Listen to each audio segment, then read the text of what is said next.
용서에 대한 말씀을 계속 말씀하고 있습니다. 21절, 22절을 보면 베드로가 예수님께 질문을 하죠. 그때 베드로가 나와 이르되 주여 형제가 내게 죄를 범하면 몇 번이나 용서하여 주리까? 7번까지 하오리이까? 예수께서 이르시되 내게 이르노니 7번뿐 아니라 7번을 70번까지라도 할지니라. 이렇게 말씀합니다. 누군가가 자신에게 죄를 지었을 때, 잘못했을 때에 특별히 이제 교회 공동체 안에서 죄를 범했다라고 볼 수가 있겠어요. 그렇다면 그 형제를 용서하는 그 범위, 한계는 어디까지인가라고 하는 질문입니다. 자, 베드로는 7번까지 할까요? 라고 물었죠. 자, 7번까지는 유대 정서상으로는 완전한 용서라고 볼 수가 있습니다. 그런데 베드로는 아마도 이것을 설마 7번까지라고 하는 뉘앙스가 여기 담겨 있다고 볼 수 있어요. 다른 측면으로는 7번까지 용서할까요? 하면서 예수님의 칭찬을 받기를 원하는 그런 베드로의 어떤 속마음이 있을 수도 있지만, 사실은 이 7번까지 용서할까요? 라고 하는 것은 어떤 부정적인 뉘앙스가 담겨 있어요. 그래서 설마 7번까지라도 하겠냐라고 하는 그런 부정적인 뉘앙스가 담겨 있는 거예요. 근데 예수님은요, 베드로의 이런 파격적인 제안이죠. 7번까지라도. 그런데 예수님은 그 파격을 넘어서세요. 가히 충격적인 대답을 하십니다. 뭐라고 말씀하시죠? 70번에 7번을 70번까지 용서해라. 이렇게 말씀하시는 거예요. 숫자적으로는 7 곱하기 70이니까 490번입니다. 근데 이것은 490번이라고 하는 어떤 숫자적인 이 것에 갇혀 있는 것이 아닌 것을 우리가 잘 알 수 있습니다. 7번, 70번까지라고 하는 것은 23절부터 등장하는 1만 달란트 빚진 자 비유에서 정확하게 그 함의가 드러나고 있습니다. 자, 그러니까 7번, 70번까지라고 하는 것은 1만 달란트 빚진 것과 같은 의미예요. 23절에 보면 그러므로 천국은 그 종들과 결산하려 하던 어떤 임금과 같으니 결산할 때에 10,000달란트 빚진 자 하나를 데려오매, 이렇게 말하고 있어요. 자, 10,000달란트를 빚졌다는 거예요. 10,000달란트를 빚졌는데 이 10,000달란트는 은으로 30kg, 30kg이에요. 30kg. 한 달란트가요. 한 달란트가 30kg인데 1만 달란트면은 이게 도대체 얼마입니까? 한 달란트가 6,000데나리온인 거 잘 아시죠? 6,000데나리온이고 여기다가 만을 곱하면요, 오늘날 돈으로 환산하면은 수조 원에 이르는 거예요. 한 개인이 수조를 빚졌다, 이게 말이 안 되는 설정이죠. 그러니까 이거는 도저히 갚을 수 없는 돈이다라고 하는 것을 말하는 거예요. 근데 이걸 탕감을 받았어요. 1만 달란트는요, 당시에 노예를 3만 명을 살 수 있는, 3만 명 이상을 살 수 있는 돈입니다. 3만 명이면 도대체 얼마입니까? 당시 종의 몸값이 500에서 2,000데나리온 정도 하거든요. 그러니까 2,000데나리온으로 맥시멈으로 잡아도 3만 명을 살 수 있는 돈이에요. 그러니까 만약에 이 사람이 자기 몸을 이제 팔아서 돈을 갚는다 그러면 자기랑 똑같은 사람이 3만 명이 있어야 겨우 갚는 그런 돈입니다. 그런데 그거를 탕감을 시켜줬어요. 탕감을요. 탕감시켜주신 그 근거가 뭐죠? 27절입니다. 그 종의 주인이 불쌍히 여겨 놓아 보내며 그 빚을 탕감하여 주었더니. 용서의 유일한 길은요, 불쌍히 여기심밖에 없습니다. 다른 어떤 방법이 없는 거예요. 유일한 방법, 긍휼입니다. 불쌍히 여겨줬기 때문에 그 빚을 삭감해 주는 거예요. 없는 것처럼 여겨주십니다.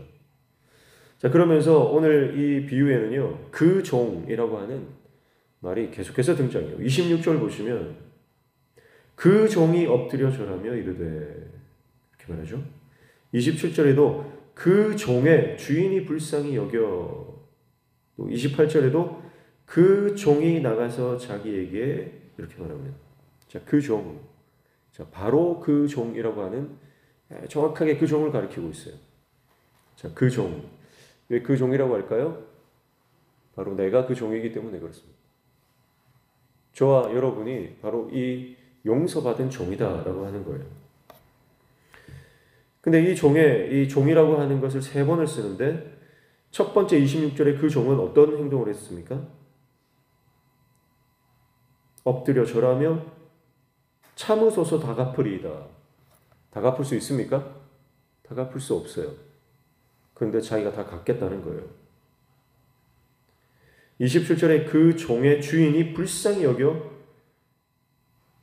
빚을 탕감해 줬어요. 그런데 그 탕감받은 그 종이 28절에 어떻게 하나요? 그 종이 나가서 자기에게 100데나리온 빚진 동료 한 사람을 만나 붙들어 목을 잡고 이르되 빚을 갚으라 이렇게 말합니다. 28절에 보면 그가 한 행동은 구체적으로 자기에게 100데나리온 빚진 자, 100데나리온이면 얼마죠? 한 데나리온이 하루 품삯이니까요. 100일치 품삯입니다. 한 1,000만 원 정도 되겠죠? 6조 원 가량의 돈을 탕감받은 사람이 1,000만 원 빚진 사람을 발견하고서는 붙들고 멱살을 잡고 갚으라고 협박합니다. 자, 그가 경험한 용서는요, 도무지 이해할 수 없는 초월적 용서를 경험한 겁니다. 초월적 용서를 경험했어요. 그런데 그 용서를 경험한 사람이 그 용서를 받은 직후에 한 행동이라고는 도저히 믿기지 않는 행동을 하고 있습니다. 그리고 이어서 30절에 보면 그를 옥에 가두죠. 허락하지 아니하고 이에 가서 그가 빚을 갚도록 옥에 가두거늘. 자, 이 장면을요, 다른 동료들이 다 보고 있었다는 것입니다. 그래서 31절에 보면 그 동료들이 그것을 보고 몹시 딱하게 여겨 주인에게 가서 그 일을 다 알리니 라고 말하고 있습니다. 네. 자, 보십시오. 18장 10절에 보면 이렇게 말씀했죠. 삼가 이 작은 자 중에 하나도 업신여기지 말라. 너희에게 말하노니 그들의 천사들이 하늘에 계신 내 아버지의 얼굴을 항상 배옵느니라 그랬습니다. 연약한 자, 작은 자, 미천한 자, 그들에게 천사가 있다고 그랬어요. 그 천사들이 다 보고 있고 하나님께 보고한다 그랬습니다. 예수님의 앞서 말씀하셨던 그 말씀이 이 비유에 그대로 등장하는 거예요. 자, 여기서는 천사는 아니지만 그 동료들이 다 보고 있다는 거예요. 다 보고 그것을 임금에게 보고했다는 거죠.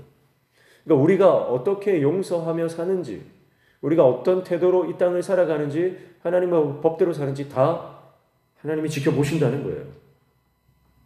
자, 그리고 34절에 보면 그가 한 행동은 그대로 자기에게 돌아오는 것을 말씀합니다. 34절 주인이 놓아여 그 빚을 다 갚도록 그를 옥졸들에게 넘기니라. 자, 그가 100데나리온 빚진 자를 옥에 가두었어요. 그 가둔 그대로 자기도 옥졸들에게 넘겨줍니다. 야, 그러니까요, 이 용서라고 하는 것을 정리하면 그렇습니다. 예수님의 이 1만 달란트 빚진 자의 비유는 첫 번째, 용서는 하나님의 긍휼과 자비에서 출발하는 거예요.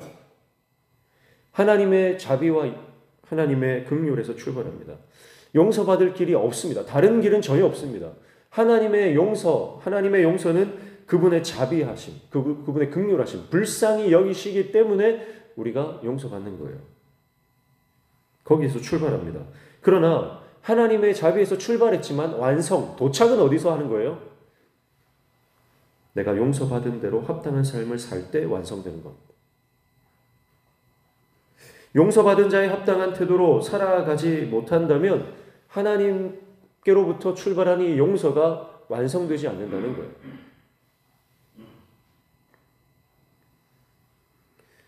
사랑하는 성도 여러분, 죄가 클수록 죄를 더 많이 지을수록요, 그 사람은 더 작은 자입니다. 더 연약한 자입니다. 그래서 상대방을 볼 때 나보다 더 죄인이다, 나보다 더 악하다, 나보다 더 연약하다 그런 생각을 가지면 용서할 수가 없어요. 누가 용서할 수 있습니까? 이 세상에서 내가 가장 큰 죄인이다 그렇게 생각하는 사람이 용서할 수 있어요. 그리고 내가 용서하며 살아갈 때에 하나님의 용서가 비로소 완성되는 거예요. 우리는 주기도문을 외울 때 우리가 이 땅에서 사람들을 용서해 준 것 같이 내 죄를 용서해 달라고 그렇게 기도합니다. 내가 다른 사람을 용서하지 못하고서 하나님의 용서를 구할 수 없다는 거예요. 우리는 늘 자기 자신에게는 관대하고 남에게는 인색한 삶을 살아갑니다. 다른 사람보다 내가 더 조금이라도 낫다라고 생각해요. 그래서 다른 사람의 우위에 서려고 하는 그런 태도를 가지고 살아갑니다. 그러나 십자가 앞에서 내가 가장 흉악한 죄인이다라고 하는 그 죄에 대한 태도를 가질 때에 내가 이러한 흉악한 죄인인데 하나님이 나를 어떻게 용서해 주셨는가. 그 용서받은 감격과 기쁨 가운데 살아갈 수 있는 거죠. 그리고 그 은혜를 아는 사람이 이 땅에 나에게 잘못한 사람, 공동체 안에서 죄를 범한 사람들을 용서하며 품으며 위에서 기도하며 살아갈 수가 있습니다. 사랑하는 성도 여러분, 오늘 예수님은 용서에 대한 말씀을 하고 계세요. 우리가 인생을 살아가면서 몇 번을 용서해야 되겠습니까? 예수님은 말씀합니다. 용서에는 한계가 없다. 왜냐하면 그 한계 없는 용서를 주님이 우리에게 해주셨기 때문에 우리가 이 땅을 살아갈 때도 한계 없는 초월적 용서를 경험한 대로 그 사랑을 베풀면서 살아야 한다라고 말씀하고 있습니다. 오늘 우리에게 잘못한 사람, 공동체 안에 죄를 범한 사람, 나에게 큰 실수를 한 사람도 하나님의 사랑으로 품고 또 용서하며 생명을 살리는 인생 되시기를 축복합니다.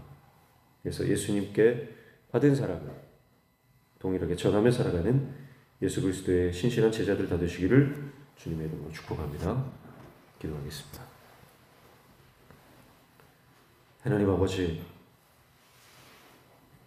도저히 용서받을 수 없는 죄인이 하나님의 사랑, 하나님의 긍휼하심으로 용서함 받고 하나님의 자녀가 되는 권세까지 얻게 되었는데 우리가 이 땅에서 살아가며 만나는 모든 사람들을 용서하지 못할 자가 어디 있겠습니까? 하나님의 긍휼과 자비를 내 안에 넣어주셔서 하나님의 사랑을 근거로 하여 용서하며 품으며 살리며 살아가는 하나님의 종들에게 도와주시옵소서. 오늘도 주님 앞에 나와 간구하는 모든 기도의 제목들 주님 들어 응답하여 주시며 우리 삶에 막혀진 문들이 열려지는 형통의 은혜를 허락하여 주시옵소서. 예수님의 이름으로 기도하옵나이다. 아멘.